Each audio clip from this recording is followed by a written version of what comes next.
What's good, everybody? You're now tuned in to another episode of the Creative Vibe Podcast. I'm your host, Demetrius behind the lens.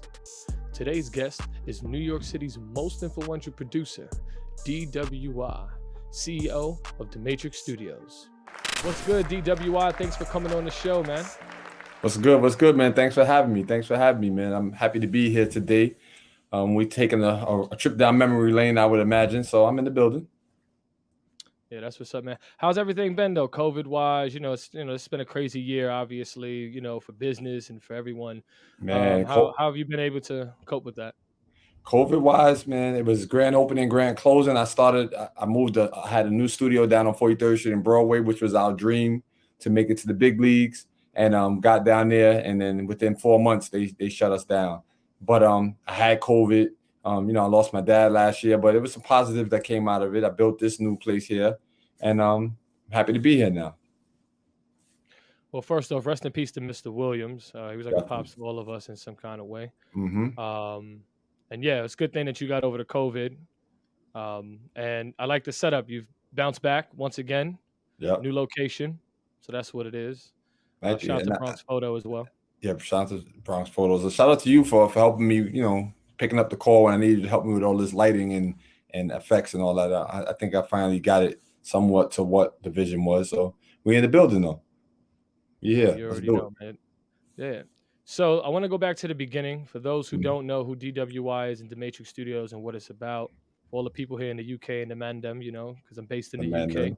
Right. Yeah, you know the vibes. So I want to know how you got started and what inspired you to get into producing radio/podcasting, and where does the name D.W.I originate, and how did you come up with Damatrix Studios as a name? Okay, Why so that name? I believe the Matrix came up first before I had my name. I started with the Damatrix Studios back in 1999. It was a home-based studio up in the Bronx near 235th Street and White Plains Road near Burger King. Everybody would know. The movie came out in 99, and then after I seen that movie, my mind was so blown up, just like, nah, I gotta name the studio after that, because the rules do bend in the studio as well too. Then I remember one night I was like, I need a producer name. So I laid down and I thought about a bunch of names, and I came up with D.W.I. I just wanted to keep my name, my initials in it, which is Damien Williams, and then the acronym is Damien Williams Influence. So the influence is, I wanted to add on to the game. I never wanted to be the best and destroy all the competition. I just wanted to influence people to be better. So I think I've took that task on and made it happen. That's what it is, man. I'm also, I came around you when you got your award in 2008. It was you were awarded New York City's most influential producer. So I guess that kind of became manifested into your destiny then, basically. Yeah, man. I think that should be a annual award given out to the most hardest grinding entrepreneur, music related person in the world. I think it should just be a world-renowned award, and hopefully they don't wait till I'm 6 feet under or floating in the river somewhere before they decide to make that a thing. But I think Jesse Jess is on that. I think we on to something, so we'll stay tuned for that. Shout out to Jesse Jess too. If I had a founder, he's definitely my founder of me, because he definitely gave me the shot to do radio, and that's the reason why I'm where I am right now.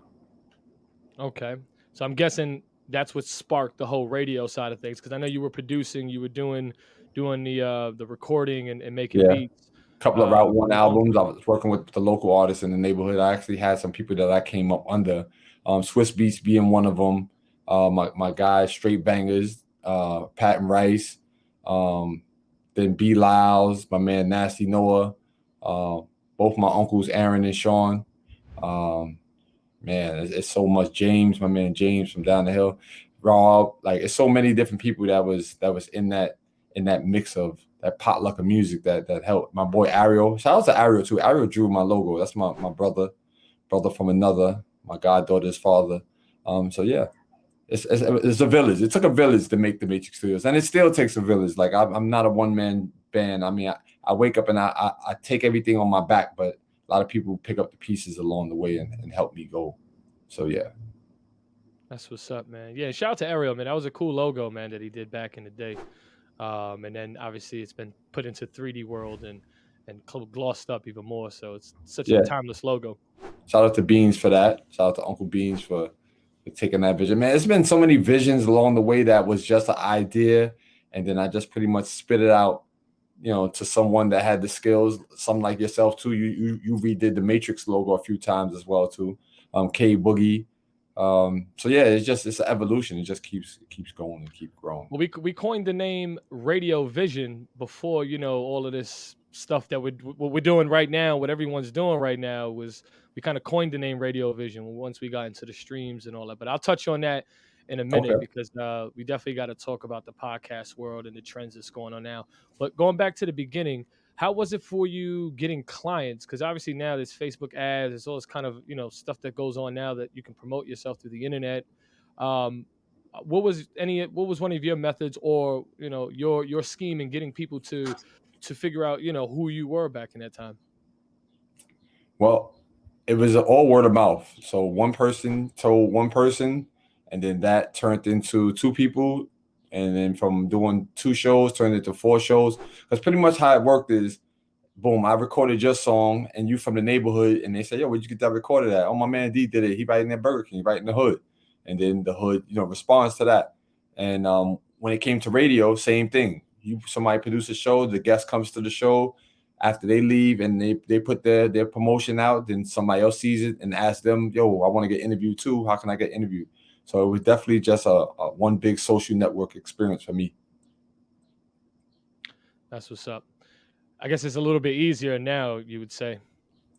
One would think so, but it's still a lot of work. It's still a lot of leg work and a lot of, you can't get lazy with it basically. So because you don't have to go outside, that doesn't mean you don't have to put the same amount of sweat equity or the same mental or creative thought process or spend some money. You may not have to spend money driving around putting out flyers, but you should take that same money and put it into ads on Facebook or Instagram.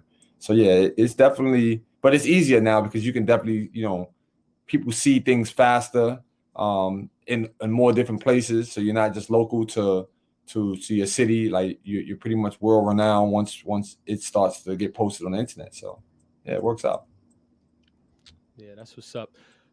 So we coined the name Radio Vision, and I was Right. real eager to kind of like get into this conversation because right now, you got rappers like Joe Budden, Mano, and others getting into the game of podcasting. It's almost like how DSLR video shooting was back in the day when we had tape cameras and then DSLR and digital chips came in, and now everybody can pick up a camera Right. and be a director and everything like that. Being that I would say was one of the originators because so many people were coming to you outside of High 97 if they couldn't do it up at the studio or if they were trying to syndicate or whatever, they would come here because they knew that you would be able to really put it together. You also had the setup where most studios at that time were just still recording and maybe making beats. No one really had that radio setup like that. And then on top of that, AV wise, audio and visual, we had Stickcam, which was live streaming and running audio. Everything that we're doing right now, you did in 2008 and probably before. I can at least say like 2005, 2006. That's crazy. And I'm gonna one day look and see when Stickcam actually started, even though they're no longer. But just to see whatever their born date was, I jumped on right at that same year. Yeah, I mean, it was crazy. I think we were ahead of the game, and it's funny because when I think of it now, if you would have told Mano or Joe Budden, yo, like you should do a radio, because internet radio was kind of taboo. Right. It was kind of like it's cool, but like everyone was still stuck on the past, and it takes time for people to kind of catch on. But people were intrigued by what you were doing out of the studio. First of all, how many shows do you think you've produced out of Damatrix Studios? I did a math equation of like maybe an average of, for 20 years, I did like an average of, I don't know, like I said, like maybe like 10 a week average, something like that. And the number, when I did the math and did the multiplication, that was 7 days a week. It turned out to be like over 10,000 shows so far that I produced. So if they say 10,000 hours is what it takes for you to to get your wing, your business wings, then I definitely did over 10,000 shows collectively out of the studio. Not me personally, but my studio has produced over 10,000 shows. I mean, that's absolutely insane. I remember you went from 7. I remember you went from 7 shows Mm-hmm. to like 40 something at one time. Yeah, And that was 2017. That was a good year. yeah, and yeah, it was a crazy. There was so many people coming in at that point. I think that's when like people really caught on to like the whole radio vibe, and not even like before they even knew the word podcast was really something that they were going to use. Right. That was kind of what was going on, and that was an incredible run, by the way, as well. You taught a lot of people. A lot of people branched off and started their own careers. So um, I, I commend you for that. I think it was just a dope experience to be there young and watch all of this stuff take place, and then be behind the camera and work on it. So, my hat to you. But what I really want to ask is, do you feel like at this point you see guys like Joe Budden getting these big Spotify, well, not Spotify anymore, but he's got all these big deals. Mm-hmm. You've got the Breakfast Club, which has obviously been going on for a while, but they're doing their thing. You got the who else is doing a podcast now? I mean, you got Mike Tyson doing a podcast. I mean, you've got Charlamagne the basketball guy stars. has his network. Yeah, you got his network. You've got Joe Rogan, Mano. Yeah, Mano doing Mano, his. Math Hoffa. Yeah, that's crazy. And then you got, the battle rapper guys and everybody else, all the way down the pecking order. Guys that you used to interview that used to come up to your show are now doing their own podcast. Do you feel like you've gotten the credit that you deserve? I think outward, let's say on the surface, I would say no. Like, but I think that mentally, I think a lot of people know that in their hearts and in their minds that they might have a side conversation. They might be like, yo, we used to go to Damatrix Studios and rock with D. But I think it's almost like, everybody's so busy trying to do their own thing that they're not really trying to give the flowers up right now.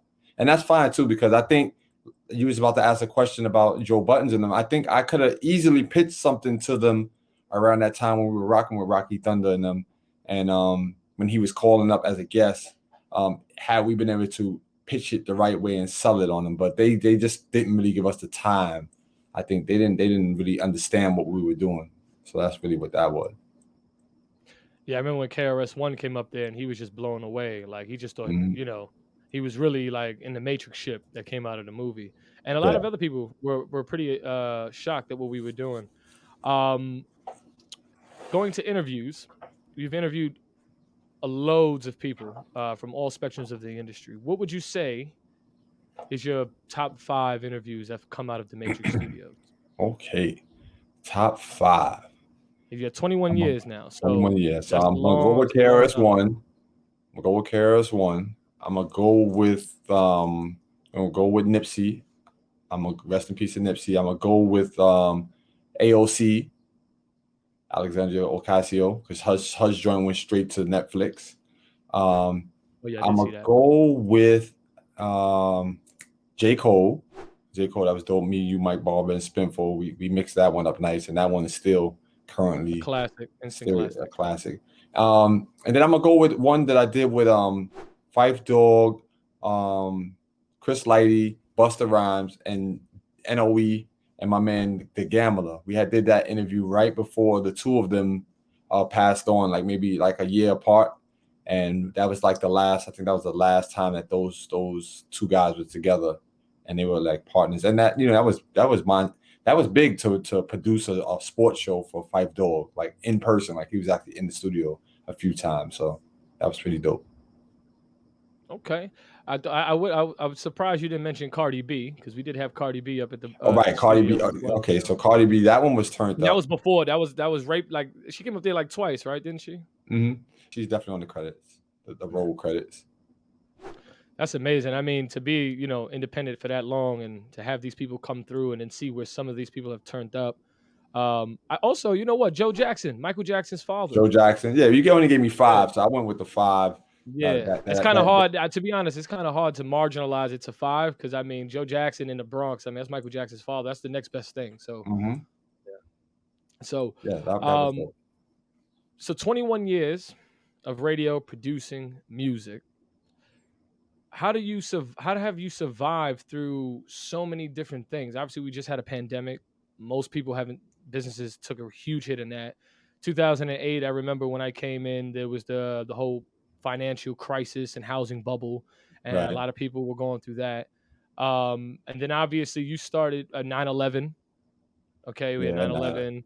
Wow. Um, Yeah. Right. you know what I mean? So you've and also to be a black business owner to survive that long in the music industry, so many studios I know have come and gone. Even big studios that have were backed by big people have come and gone. So for Mm-hmm. you to still be here 21 years, I tip my hat to you because that's an amazing feat as a business owner, as a black business owner. But how have you? What do you think has been your science to surviving all of these years? I think I'm in a city. First of all, I'm in a city and a borough where there's always going to be a need for music and visuals and what we call podcasting, because there's so much creative people coming out of New York City and in the Bronx and in the tri-state area. So having the name, what normally happens, name recognition and brand recognition. When people go to search for something, they want to see what's been going on the longest, what got good ratings. I think on Google we got like a 4.7 rating or something like that. So we don't have bad people, going online saying bad things about the brand. And then we got plenty of testimonials and interviews that they can just see online. It's just branded all over the place. Like it's amazing how much work we actually put in, collectively. So that's what word of mouth is what keeps me afloat, and my willingness to not quit even through Yeah, the that's bad. what I was about to ask. So in 21 years, because it's expensive to run a business, to invest in new equipment. Obviously, 21 years, things have changed Mhm. from equipment and things like that. I was gonna ask, did you ever feel though, deep down inside, that maybe you know what, maybe I should call it a quits? It's I'm tired of this. Do you get tired of Yeah. it? Um, Not tired, not like, oh, I don't want to do this anymore. More of when the pandemic hit, that's the first time that I actually worked and did some other type of work outside of depending on, something that I couldn't actually do because the people were in the house and so everything was different. And so I did some delivery work and I actually had fun doing that. I don't have a problem working for somebody else, especially if I can do it on my own time and still make the same amount of money. And that's what I realized about me. It was never about being my own boss. It was really just managing my own time. That's the biggest thing with me. Like at the end of the day on my tombstone, it has to say something like he did it on his own time. Like he had his own time. I made my own clock a lot of the time throughout my life. And that is a special feeling as an entrepreneur to be able to do it. You can have a whole bunch of money, but if you don't have time to spend it and be around people that you enjoy being around, then it's like, then what's it all for? So I'm learning now to divvy that up and balance it out a little more. yeah, that's what's up. So what would you tell young, up and coming people who will see this interview, want to get into the radio game or the podcasting game, because that's what it really is. And want to maybe start their own business, young black boys that's out there now, who want to get into do the same thing that you do and carry the torch. What Um, advice would you recommend to them? I definitely would tell them to learn their craft. Make sure that whatever you want to do, you enjoy doing it. Like even if you wasn't getting paid, you still something you would do because that makes it very easy. Once you get good at it, um, you won't never have to do it for free, as the Joker would say. And you can definitely monetize that by just testing it on some people, like whether you're making mugs, shirts, hats, nails, eyelashes, podcasts, whatever it is. You just got to make sure that you can start off with at least 2 to 3 people that actually want to buy it and support, not the pity support, not the, oh, let me just buy it from you and then I'm gonna just put it on the back shelf. Somebody that can actually use what you have. And then once you do that, you scale it from that. You just start building and networking and seeing what the turnaround is like. And then you just keep growing it. It's kind of just like a farmer. You plant some seeds. I'm sure when they do their crops, they don't just throw a whole bunch of seeds. They plant a little bit of everything. And then they get to selling and whatever moves the most, I'm sure they focus on that. So focus on your strong points. And then everything else will come too.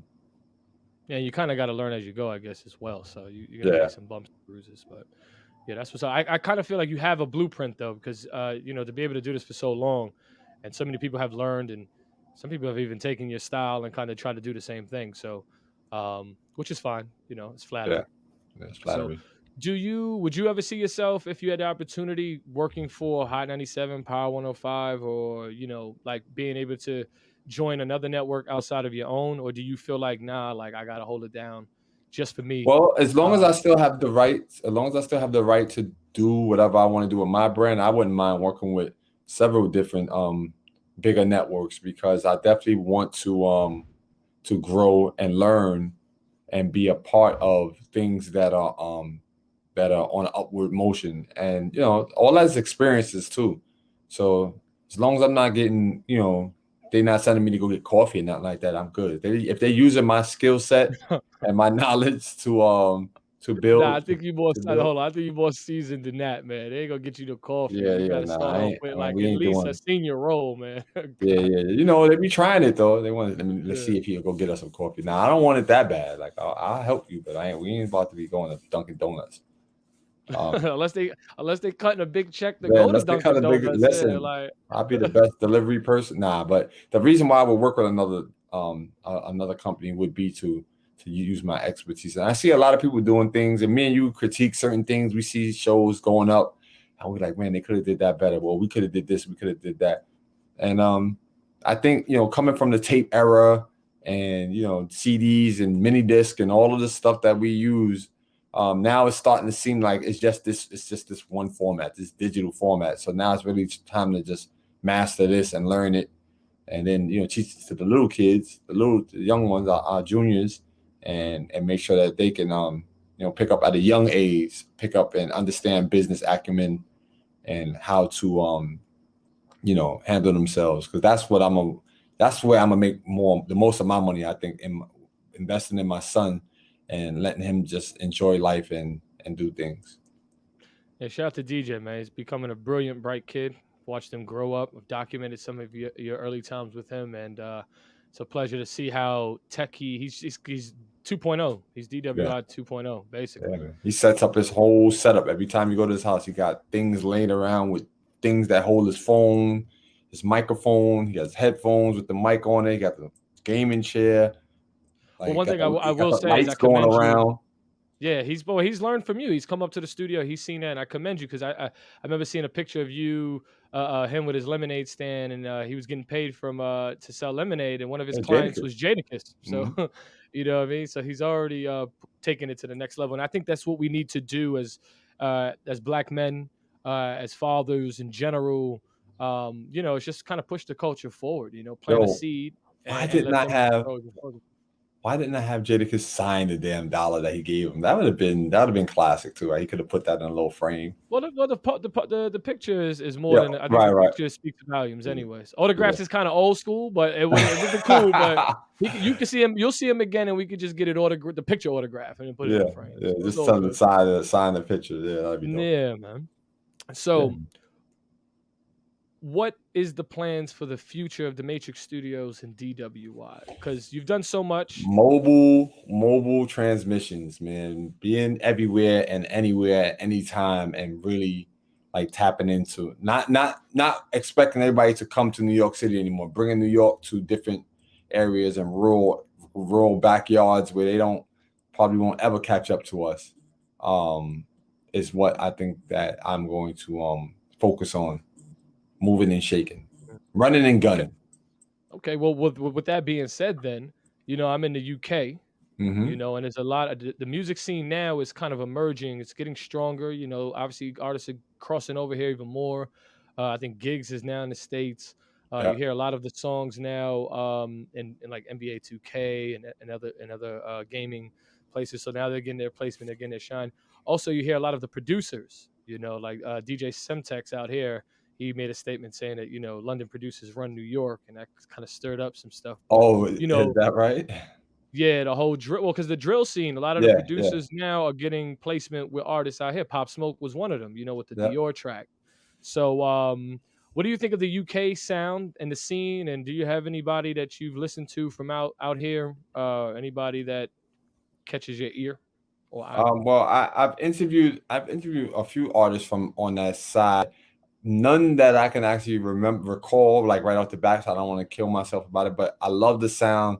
I love networking and talking to people from London and from UK. I actually speak to more people now that you're over there than before, especially with the insurgence of Clubhouse now. I'm on there every day, and I got a few people that's on that side early in the morning. They pop in and talk with me. That's what's up, man. Well, hopefully we can get a Damatrix Studios UK or something going on down in the future. I think that would be really cool. Now that I'm on this side, and we've been homies for years, so we could kind of have two bases. But I definitely will be sending you some artists to interview on your platform, and I'm definitely going to be doing an array of interviews on my platform as well, and then we can cross syndicate that or whatever. Like I'm down for all of that. So. But yo, D, I want to thank you for coming on the show. Mm-hmm. It's been an honor, and when I get back to New York, we're gonna definitely shake the city up. You know what I mean? So once again, bro, thank you for coming on the show.